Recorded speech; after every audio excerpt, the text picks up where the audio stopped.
जिला जज की अदालत में तो सुनवाई चल रही है। अब सुप्रीम कोर्ट में भी आप लोग की बड़ी जीत मिली है। उस याचिका को स्वीकार कर लिया गया जिसमें आप लोगों ने ज्ञानवापी परिसर में के अंदर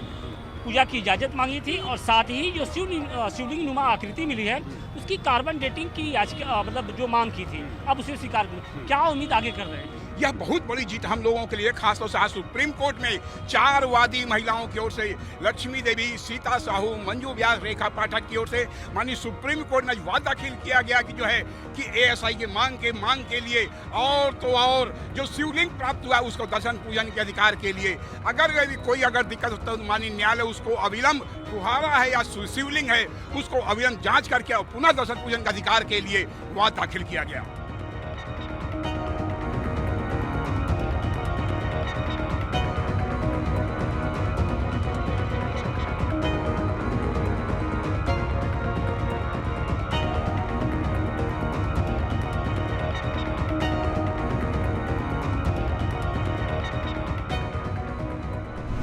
जिला जज की अदालत में पोषणीयता को लेकर सुनवाई हो रही है, तो दूसरी तरफ सुप्रीम कोर्ट ने उस याचिका को एडमिट कर लिया है जिसमें ज्ञानवापी के अंदर दर्शन पूजन की जो मांग रखी गई है, इसके साथ ही जो शिवलिंग नुमा आकृति मिली है उसकी कार्बन डेटिंग की बात कही जा रही थी। अब इसे एडमिट कर लिया है, अब इसमें सुनवाई होगी। क्या लगता है सच्चाई सामने आएगी? देखिए, अब सारी चीज़ें भाई ये तो सही है कि किसी भी स्ट्रक्चर को जानने के पहले उसके नेचर को जानना ज़रूरी है। यहाँ जो सुप्रीम कोर्ट ने गाइडलाइन दिया था कि पोषणीयता पर पहले सुन लिया जाए, लेकिन हमारा अपना मानना है कि जब पोषणीयता कैसे तय होगा कि ये पोषणीय है कि नहीं है, साक्ष्यों के आधार पर तय होगा। उसके नेचर जब तक आप नहीं जानेंगे तब तक ये पोषणीय है कि नहीं है ये तय करना बड़ा मुश्किल है। तो हमारा मानना है कि भाई इसको जो है उनके नेचर को जान लेना चाहिए, जो तमाम साक्ष्य आए थे, और सुप्रीम कोर्ट ने भी अब तो उसको स्वीकार कर लिया है, इसलिए दोनों को कंबाइन कर। अब तो सुप्रीम कोर्ट ने ये भी क्या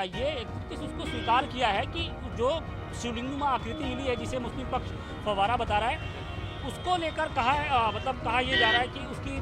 कार्बन डेटिंग हो और उसको एडमिट कर लिया, अब उस पर सुनवाई भी करेंगे। कार्बन डेटिंग हो जाएगा और सारे ये तथ्य स्पष्ट हो जाएगा कि नहीं ये शिवलिंग है, तो फिर इनका 1991 का जो पोषणीय मेंटेनेबल है कि नहीं, जो इनका विरोध है, जो दावा कर रहे हैं कि मेंटेनेबल नहीं है, वो मामला ही समाप्त हो जाएगा। फिर तो मंदिर का स्वरूप है 91 भी हमारे पक्ष में लागू होगा। ये सारे साक्ष्य तो हम लोग तथ्य बहुत पहले से कह रहे हैं कि ये मंदिर है और हम लोगों का 1991 प्लेसेस ऑफ वर्शिप एक्ट जो है वो हमारे पक्ष में खड़ा है और हमारे लिए लागू हो रहा है।